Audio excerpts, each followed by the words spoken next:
전기가 들어오기 전에는 집집마다 촛불을 켜거나 호롱불을 켜고 살았습니다. 지금은 먼 옛날 이야기처럼 들리지만 우리 중에도 그런 시절을 보내신 분들이 많이 계실 것입니다. 난방도 예전에는 군불을 떼거나 난로를 피워서 해결하였습니다. 군불을 피울 때 처음에 불씨를 잘 살려야 합니다. 불에 잘 타는 종이나 솔잎에 불을 붙여서 입으로 호호 불어가면서 불씨를 살려야 합니다. 그래서 불이 나무에 잘 옮겨 붙게 해야 합니다. 요즘은 산불이 많이 나서 특히 불조심을 해야 하지만 한국교회 다음 세대를 생각하면 불꽃이 점점 사그라들고 있습니다. 불꽃이 한번 꺼지면 다시 살기가 쉽지 않습니다. 불꽃이 남아있을 때 불꽃을 살려야 합니다. 지금의 가장 시급한 과제는 다음 세대의 믿음의 불꽃을 살리는 것입니다. 최근에 우리나라의 화두는 인구의 감소와 고령화입니다. 우리나라의 출산율이 최근에 와서 급격하게 줄어들었습니다. 0.7에서 0.8이라고 합니다. 즉, 한 가정이 그래도 2명은 낳아야 하는데도 현상 유지가 되는데 1명도 낳지 않는다는 것입니다. 6.25 전쟁 이후에 제1차 베이비붐이 있어서 급격하게 인구가 증가했습니다. 저는 제2차 베이비붐 세대입니다. 응답하라 1988 세대입니다. 제가 태어난 해가 가장 많이 태어난 해 중에 하나입니다. 우리나라는 땅은 좁은데 많은 사람들이 살다 보니까 그만큼 경쟁이 치열합니다. 요즘은 아이 하나를 키우는데도 교육비가 많이 들어갑니다. 그래서 결혼을 하더라도 쉽게 아이를 낳지 못합니다. 20, 30년만 하더라도 경제가 많이 발전하면서 취직도 잘 되고 그리고 모든 것이 잘 성장을 했지만 요즘은 그에 비해서 경제가 많이 발전하지 못하기에 취직도 덜 되고 그러다 보니 결혼도 늦어지고 가정에 대한 개념도 바뀌게 되었습니다. 이런 시대의 그 어느 때보다도 다음 세대를 믿음으로 세우는 것이 중요합니다. 이런 의미에서 우리가 어떻게 해야 다음 세대의 믿음의 불꽃을 살릴 수 있는지 함께 나누기를 원합니다. 첫째, 하나님을 경외하는 마음을 가져야 합니다. 우리가 하나님을 경외해야 할 뿐만 아니라 우리 다음 세대도 하나님을 경외하게 해야 합니다. 하나님을 존경하고 두려워할 줄 알아야 합니다. 요즘은 경외라는 개념을 이해하기가 쉽지 않습니다. 경외는 두려워하면서 존경하는 것입니다. 두려움을 갖는 것은 해를 입을까 봐 두려워하는 것이 아니라 너무도 거룩한 대상이기에 경이롭게 느끼고 두려워하는 것입니다.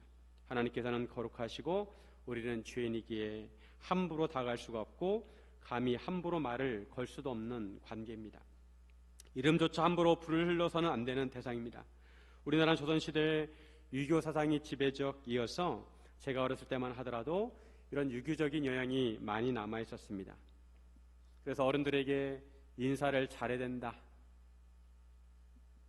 항상 예의를 갖춰야 된다, 이런 말을 귀에 못이 박히도록 들으며 자랐습니다. 어른들은 권위가 있었고 아이들이 버럽다는 소리를 듣는 것을 제일 두렵게 여겼습니다. 그래서 집안에서 아이들이 떠들다가도 아버지가 에헴 기침 한번 하면 다 조용해졌습니다. 아버지는 존경의 대상이었고 권위가 있었습니다. 아버지가 말씀하시면 토를 달면 안 되고 순종해야 했습니다. 그런데 요즘은 시대가 많이 변했습니다. 아버지의 이미지도 권위적인 이미지가 아니라 친구 같은 이미지가 되었습니다. 아이들도 1명이나 2명이기에 아이들과 친밀한 관계를 맺으려고 합니다. 예전에는 권위가 관계적인 거리 두기로 나타났습니다. 부인이 남편을 따라갈 때 나란히 같이 걸어가는 것이 아니라 남편 뒤에 몇 발짝 뒤에서 따라가고 자녀들도 아버지와 어느 정도 거리를 두었습니다. 밥도 따로 먹었습니다. 하지만 요즘은 권위도 많이 무너졌습니다. 요즘 청년들이나 아이들에게 이전처럼 권위를 내세우면 그 권위를 인정하지 않을 뿐더러 따르지도 않습니다. 겉으로 따른 척 할지 모르지만 속으로는 존경하지 않습니다. 이런 시대에는 인격적인 관계를 맺어야 합니다. 어리다고 무시하면 안 되고 인격체로 대해야 하고 약속을 하면 지켜야 하고 상대를 배려할 줄 알아야 합니다. 행동과 삶으로 신뢰를 쌓아야 합니다. 이처럼 경애라는 개념이 익숙하지 않은 세대이기에 어른들은 더욱 다음 세대에게 경애라는 것을 삶으로 보여주고 가르쳐야 합니다. 모세는 하나님의 율법을 가르치면서 가장 먼저 여호와 하나님을 경외하라고 말씀합니다. 오늘 본문 2절 말씀 같이 한번 읽겠습니다. 곧 너와 내 아들과 내 손자들이 평생에 내 하나님 여호와를 경외하며 내가 너희에게 명한 그 모든 규례와 명령을 지키게 하기 위한 것이며 또 내 나라를 장구하게 하기 위한 것이라. 우리뿐만 아니라 우리의 자녀들도 그리고 우리의 손주들도 평생에 하나님 여호와를 경외하라고 말씀합니다. 하나님을 경외하는 것은 하나님을 향한 가장 기본적인 마음가짐입니다. 장로교에서는 경건과 거룩한 분위기를 추구합니다. 그래서 어떤 교회는 바늘 떨어지는 소리도 들릴 정도로 조용합니다. 하지만 최근에 와서 장로교를 하더라도 기쁨과 축제 같은 예배 분위기로 변했습니다. 어느 것이 좋고 어느 것이 나쁘다는 이야기가 아니라 사실 둘 다 필요합니다. 둘 다 추구해야 합니다. 우리는 하나님께 예배를 드릴 때 경건하고 거룩하게 예배를 드려야 하고 또 한편으로는 성령님께서 주시는 기쁨으로 찬양하고 감사와 경배를 하나님께 올려드려야 합니다. 그런데 예배 분위기도 중요하지만 우리의 마음 자세가 중요합니다. 겉으로 경건한 것과 마음으로 경건한 것은 차이가 있습니다. 그래서 박수치며 기쁨으로 찬양하더라도 마음으로 하나님을 경외할 수 있습니다. 하나님을 경외하는 마음이 가장 잘 드러나는 것이 내가 하나님 말씀을 얼마나 중요하게 여기고 하나님 말씀에 순종하는가를 보면 알 수가 있습니다. 우리가 하나님을 진심으로 경외한다면 우리는 하나님 말씀을 가볍게 생각하지 아니하고 흘려듣지 않습니다. 오히려 하나님 말씀을 무겁게 받아들이고 한 단어 한 단어 글자 한 글자를 마음에 새기게 될 것입니다. 다음 세대에게 말씀을 믿음을 전수하려면 우리가 하나님을 경외하는 모습을 보여주어야 합니다. 우리는 평소에 하나님의 말씀을 어떻게 대하고 얼마나 중요하게 생각하는지가 하나님을 향한 우리의 마음 상태를 보여줍니다. 그래서 우리는 하나님의 말씀에 대한 순종으로 다음 세대에게 하나님을 경외하는 것을 가르쳐야 합니다.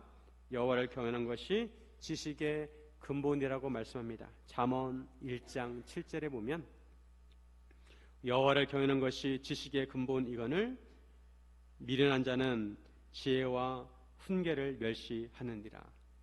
여호와 하나님을 경외하면 하나님 말씀을 잘 배우고 귀를 기울일 수밖에 없습니다. 그래서 여호와를 경외하는 것이 지식의 근본입니다.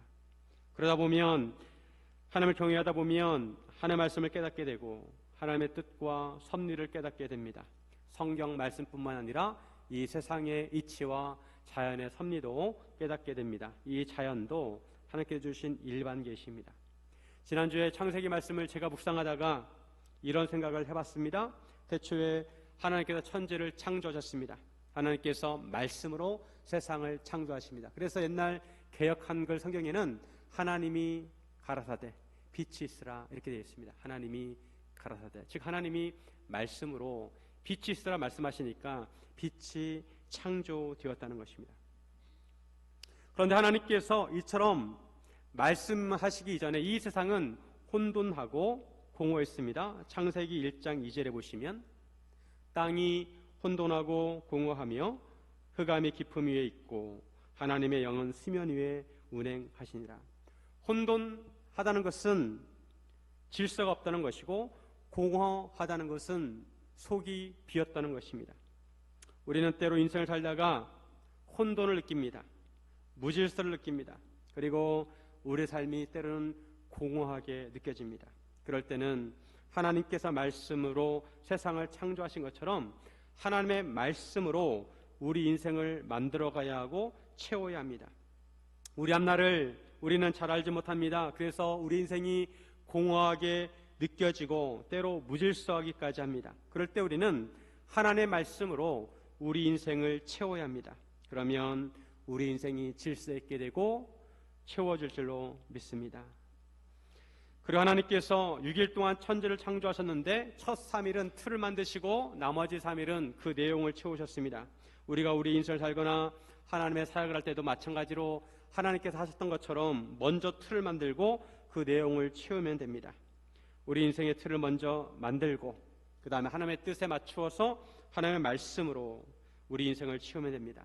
먼저 비전과 계획과 삶의 목표를 세운 다음에 틀을 만든 다음에 그 안에 하나님의 말씀에 순종함으로 내용을 채우면 됩니다. 하나님의 일을 할 때도 마찬가지로 틀을 세우고 내용을 채우면 됩니다. 계획을 세우고 실천하면 됩니다. 우리 하나님을 경외하면 하나님께서 지식을 주시고 깨닫게 하십니다. 그러므로 하나님을 경외하는 것이 먼저입니다. 사랑하는 성도 여러분, 하나님을 경외하기를 주님의 이름으로 축원드립니다.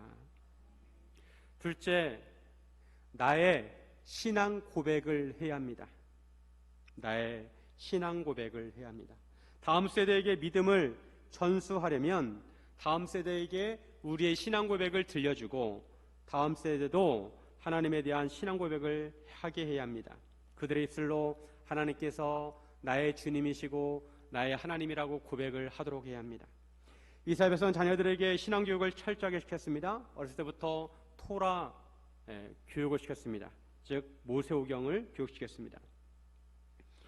쉐마는 히브리어로 들으라라는 뜻입니다. 오늘 본문 4절에 보시면 이스라엘아 들으라, 우리 하나님 여호와는 오직 유일한 여호와시니. 오늘 본문 신명기 6장 4절부터 9절까지를 쉐마라고 합니다.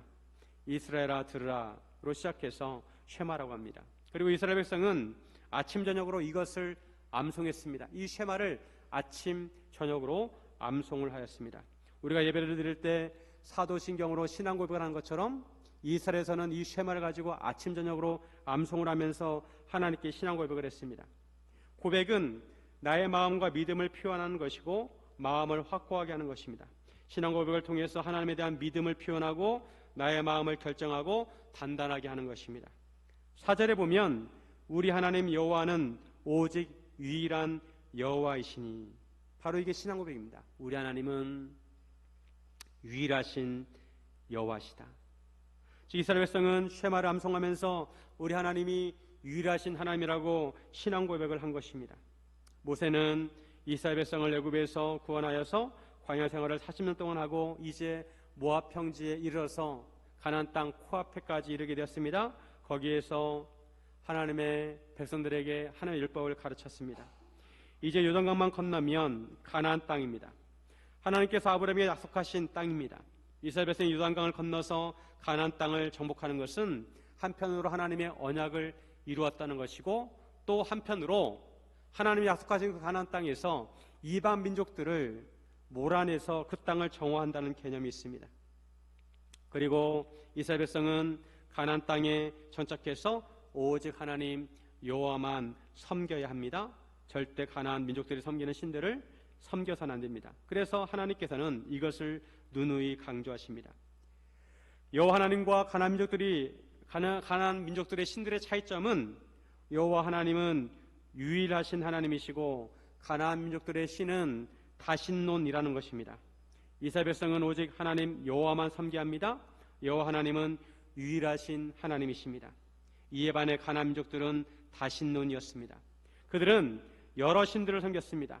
바알과 아세라를 비롯해서 자기들이 좋아하는 신들을 다 섬겼습니다.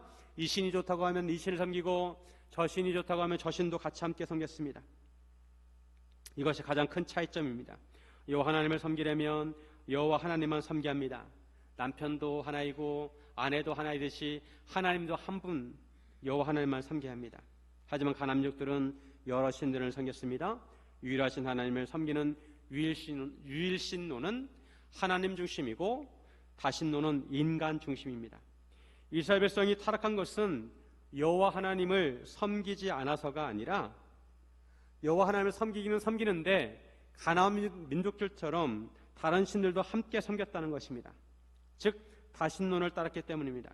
오직 여호와 하나님만 섬겨야 하는데 하나님도 좋고 덤으로 가나안 민족들의 신들도 섬겼습니다. 하지만 이것은 여호와 하나님께서 유일하신 하나님이시라는 것을 부인하는 것입니다. 우리나라 무속신앙이나 민속신앙을 보더라도 다신론입니다. 인간 중심입니다. 자기 입장에서 좋다고 생각하는 신들을 다 섬깁니다. 삼신 할머니를 비롯해서 큰 나무나 산에도 정령이 있다고 생각하고 그런 신들을 섬깁니다. 점쟁이 집이나 무당집을 보면 온 방에 여러 신들의 그림이 가득 메워져 있습니다. 그런 신들을 다 섬긴다는 것입니다. 하지만 우리는 유일하신 하나님만을 섬기고 이를 위해서는 매일 신앙 고백을 해야 합니다. 이스라엘 백성이 쉐마로 아침 저녁으로 신앙 고백을 한 것처럼 우리도 우리가 믿는 하나님을 신앙 고백해야 합니다. 우리는 주로 사도신경으로 신앙 고백을 합니다. 사도신경은 삼위일체 하나님을 고백하는 것입니다. 우리가 믿는 하나님은 삼위일체 하나님이십니다. 삼위일체란 단어는 성경에 나오지 않습니다. 하지만 우리가 하나님께 주신 성경 말씀을 자세히 살펴보면 하나님께서 삼위일체 하나님이시라는 것을 알 수가 있습니다. 삼위일체 개념은 사실 인간의 이성으로 이해하기가 쉽지 않습니다. 삼위일체를 정의하면 이렇게 정의할 수가 있습니다. 삼위일체 하나님, 하나님은 한 분이시다. 하나님은 성부와 성자와 성령 삼위로 계신다. 삼위 하나님은 그 본질과 능력과 영광이 동등하시다. 누가 삼위일체 하나님이 뭐냐고 물어보면 이렇게 대답하시기 바랍니다. 하나님은 한 분이시다. 하나님은 삼위, 성부, 성자, 성령 삼위 하나님이시다. 삼위 하나님은 그 본질과 능력과 영광이 동등하시다. 이 세 문장으로 정의할 수가 있습니다. 이것을 인간의 이성으로 생각하려면 이해가 하기가 쉽지 않습니다. 하나님은 한 분이신데 삼위로 계십니다. 삼위라는 것은 성부, 성자, 성령 하나님이 각각 한 인격체라는 것입니다. 그런데 이것을 삼신론으로 오해하기 쉬우니까 삼위라고 한 것입니다. 하나님은 한 분이시고 삼위로 계십니다. 한 분이신데 셋이고 셋인데 한 분이십니다. 인간의 물리학으로는 이해하기가 쉽지 않습니다. 이것을 비유로 설명하려고 하면 자칫하면 이단이 될 수가 있습니다. 흔히 삼위일체를 설명한다고 하면서 집에서는 남편이고 회사에서는 과장이고 교회에서는 집사라고 설명하지만 이렇게 비유하는 것은 양태론의 이단입니다. 영하에서는 얼음이고 상온에서는 물이고 백도가 나오면 수증기라고 설명하는 것도 양태론입니다. 새의 클로버가 줄기는 하나이고 입이 세 개라고 설명하는 것도 잘못된 비유입니다. 그래서 삼위일체를 이해하기보다 말씀을 그대로 받아들여야 합니다. 이렇게 세 문장으로 우리가 이해해야 합니다. 성경을 보면 예수님께서 요단강에서 세례를 받고 올라오시는데 그 순간에 하늘이 열리면서 성령 하나님의 비둘기 같이 내려오십니다. 그리고 하늘에서는 성부 하나님께서 말씀하시는데 이는 내 사랑하는 아들이요 내 기뻐하는 자라고 하십니다. 한 장소에 성부 하나님, 성자 예수님, 성령 하나님이 함께 하셨습니다. 성부 하나님은 성자 예수님과 하나이시고 성부 하나님은 성령 하나님과 하나이십니다. 우리가 암송하는 사도신경은 성부 하나님에 대한 고백이고 성자 예수님에 대한 고백이고 성령 하나님에 대한 고백으로 이루어져 있습니다. 그래서 전능하사 천지를 만드신 하나님 아버지를 내가 믿사오며 그 외아들 우리 주 예수 그리스도를 믿사오니 그리고 성령을 믿사오며 믿사오니 즉 사도신경은 삼위일체 하나님에 대한 고백입니다. 사도신경을 암송하면서 생각 없이 암송해서는 안 되고 한 단어 한 단어 생각하면서 고백해야 합니다. 신앙 고백은 주로 암송을 해서 합니다. 한자를 배울 때 옛날에 서당에서 천자문을 외웠습니다. 하늘천, 따지, 거무련, 누르왕 하면서 쭉 외웠습니다. 구구단이나 조선 시대 왕들을 외우듯이 어렸을 때 하나님에 대한 신앙 고백을 외우도록 해야 합니다.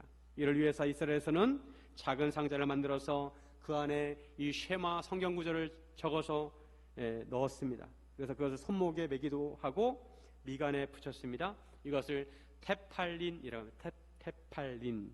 오늘 본문 8절에 보시면 너는 또 그것을 내 손목에 매어 기호를 삼으며 내 미간에 붙여 표로 삼고. 테팔린을 볼 때마다 하나님의 말씀 즉 쉐마를 기억했습니다. 여호와 하나님은 유일하신 하나님이라는 것을 기억하였습니다. 그리고 하나님의 말씀을 집 문설주나 바깥문에 기록했습니다. 이것을 매주자라고 합니다. 매주자.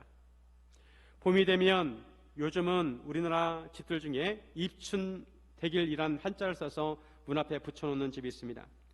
요즘도 전도를 하다 보면 아파트 있지만 문 앞에다가 입춘대길 이걸 써서 문 앞에 붙여놓은 집들을 가끔 볼 수가 있습니다.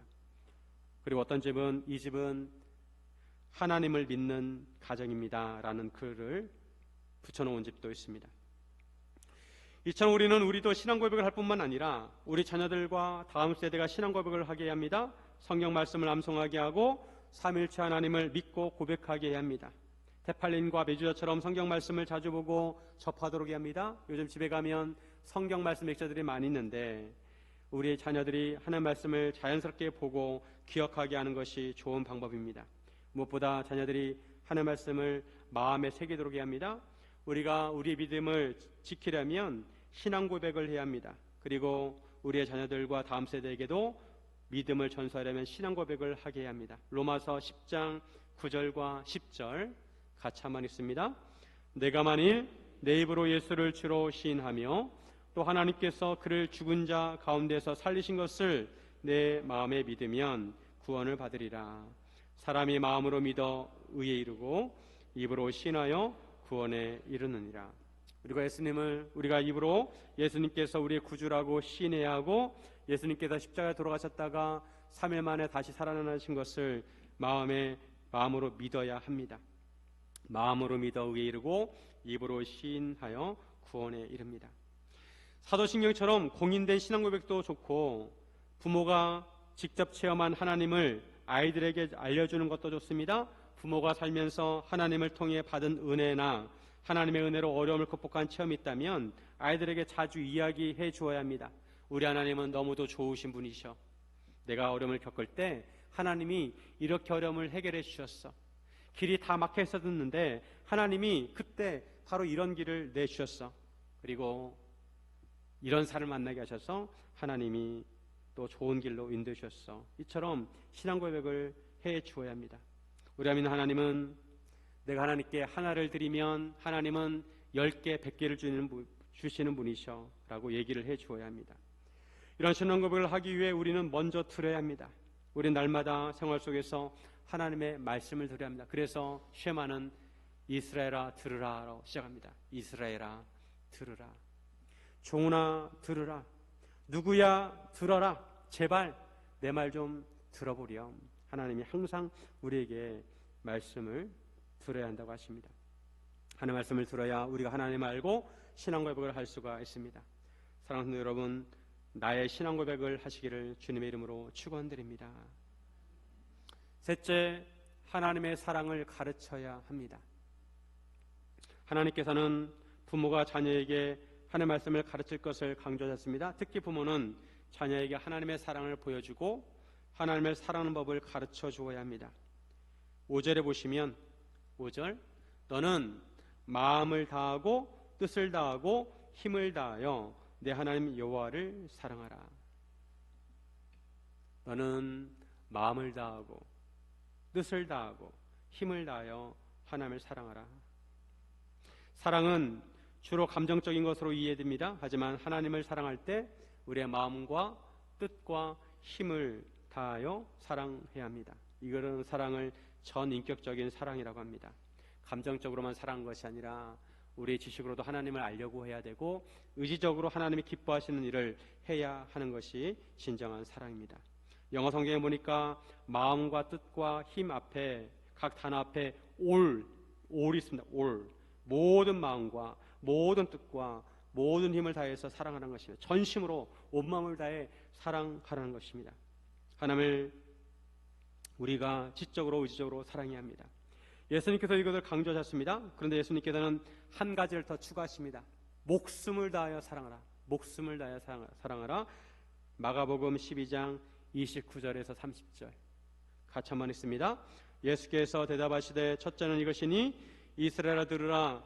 주 곧 우리 하나님은 유일한 주시라. 내 마음을 다하고 목숨을 다하고 뜻을 다하고 힘을 다하여 주 너희 하나님을 사랑하라 하신 것이라. 서기관이 예수님께 질문합니다. 주님, 첫 번째 되는 계명이 무엇입니까? 그때 예수님께서 하신 말씀이에요. 예수님이 바로 오늘 본문 이 쉐마 신명기 6장 이 말씀을 인용하신 것입니다. 근데 여기에 목숨을 다하여 사랑을 추가하셨습니다. 너희가 저를 한번 따라해보세요. 마음을 다하고, 손으로 따라해보세요. 마음을 다하고, 목숨을 다하고, 뜻을 다하고, 힘을 다하여 사랑하라. 마음을 다하고, 목숨을 다하고, 뜻을 다하고, 힘을 다하여 하나님을 사랑하라. 바로 예수님이 하신 말씀이에요. 사랑을 받은 사람이 사랑할 줄 압니다. 사랑을 받지 못한 사람은 어떻게 사랑해야 하나 잘 알지 못합니다. 사랑은 IQ라는 것도 아니고 지식으로 하는 것도 아닙니다. 사랑은 체험하는 것이고 몸으로 익히고 배우는 것입니다. 사랑을 많이 받고 자란 사람은 다른 사람을 배려할 줄 알고 존중할 줄 알고 상대방의 마음을 헤아릴 줄 알고 상대방을 위해 줄 줄 압니다. 하지만 사랑을 많이 받지 못한 사람은 사랑을 표현하고 싶은데 어떻게 표현할지 잘 알지 못합니다. 표현을 하더라도 어색합니다. 우리 하나님의 사랑을 받지 못하고 자란 것은 어쩔 수 없습니다. 우리의 환경을 탓할 수 없습니다. 그래도 감사한 것은 우리는 예수님의 가장 값진 십자가 사랑을 입었습니다. 성령님께서 우리에게 사랑하게 하십니다. 우리가 예수님을 인격적으로 만날 때 성령님께서 우리 마음속에 하나님의 사랑이 느껴지게 하십니다. 하나님의 사랑이 밀려오면 왠지 모르게 세상이 따뜻하고 아름답게 느껴집니다. 성령님께서 그런 마음을 주십니다. 하나님은 사랑이십니다. 그래서 우리가 하나님을 믿는다면 먼저 사랑할 줄 알아야 합니다. 하나님을 전인격적으로 사랑하고 성도들로 사랑해야 합니다. 다른 사람의 말은 듣지 않아도 사랑하는 사람의 말은 듣습니다. 그래서 우리가 하나님을 진심으로 사랑한다면 하나님의 말씀을 듣고 순종하게 되어 있습니다. 7절 같이 한번 읽습니다. 시작.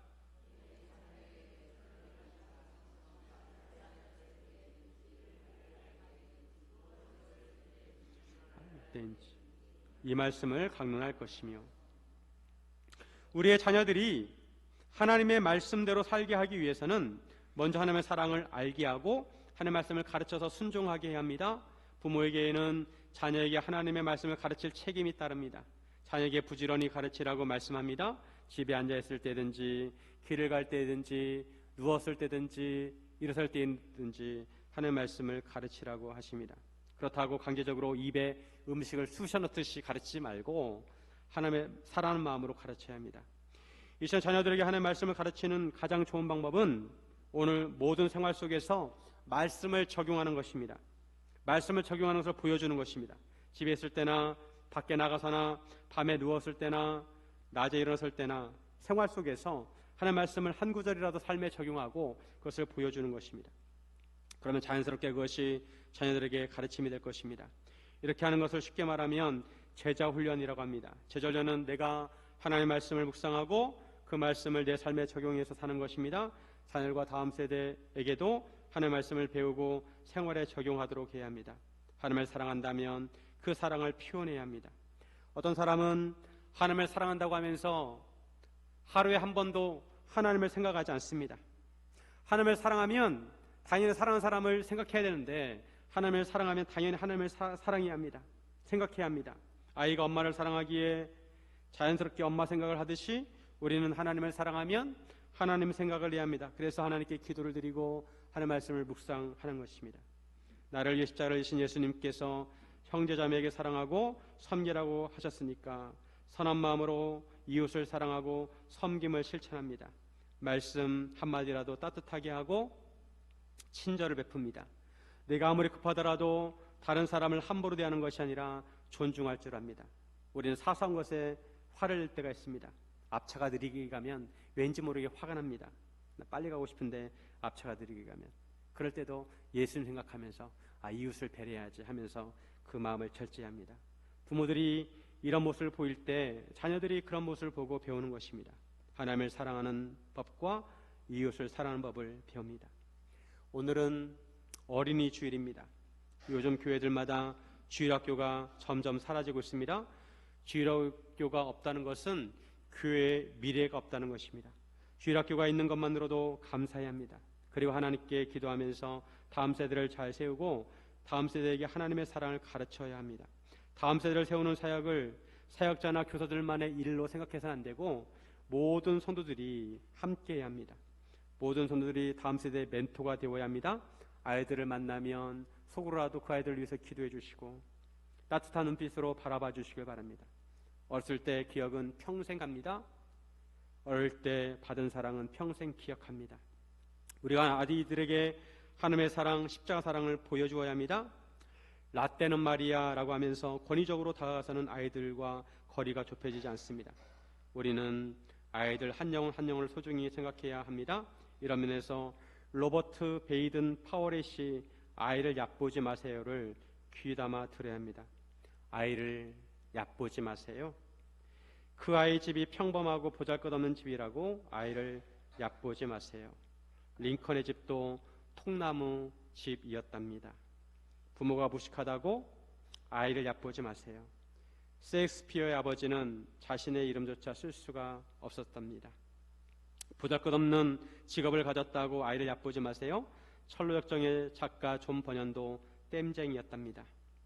몸에 장애가 있다고 해서 아이를 얕보지 마세요. 밀턴도 시각장애인이 아니었던가요? 아이를 얕보지 마세요. 그들이 인생살이에 있어서 언젠가는 앞장설 수 있어서가 아니라 그것은 옳은 일이 아니고 불친절한 일이고 무례하기까지 한 일이기 때문입니다. 아이들은 우리가 모르는 사이에 키가 쑥쑥 큽니다. 아이들도 언젠가는 어른이 됩니다. 아이들이 우리 곁에 있을 때가 기회입니다. 하나님께서 기회를 주실 때 그 기회를 잡아야 합니다. 불씨가 꺼지기 전에 불씨를 살려야 합니다. 어린이 주일은 사실 어른 주일입니다. 왜냐하면 우리는 하나님 앞에 항상 어린아이이기 때문에 그렇습니다. 오늘 밤 전기가 나가서 온 집안이 깜깜해졌습니다. 어린아이는 무서워서 울기 시작합니다. 그때 아빠가 손전등을 들고 아이 방으로 들어옵니다. 괜찮아? 아빠가 여기 있어. 아빠는 손전등을 아이 손에 쥐어주면서 말합니다. 이걸로 앞을 비추면 어두워도 길을 잘 찾아갈 수 있어. 제일 중요한 건 아빠가 너와 함께 있다는 거야. 아이는 아빠의 말에 안심하고 손전등 불빛을 따라 조금씩 앞으로 걸어갔습니다. 아빠는 옆에서 계속 걸어주었습니다. 그러자 이 아이가 이렇게 말합니다. 아빠, 사실 손전등보다 아빠 손이 더 따뜻하고 좋아요. 하나님의 말씀은 우리 말의 등이고 우리 길의 빛입니다. 그리고 하나님께서는 항상 우리와 함께 하십니다. 우리를 따뜻한 손길로 인도해 주십니다. 우리는 다음 세대에게 따뜻한 사랑의 온기가 느껴지게 해야 합니다. 사랑하는 여러분, 하나님을 경외하고 하나님께 신앙 고백을 하고 하나님의 사랑을 가르쳐 주므로 모두 다 함께 다음 세대의 믿음의 불씨를 살리기를 주님의 이름으로 축원드립니다.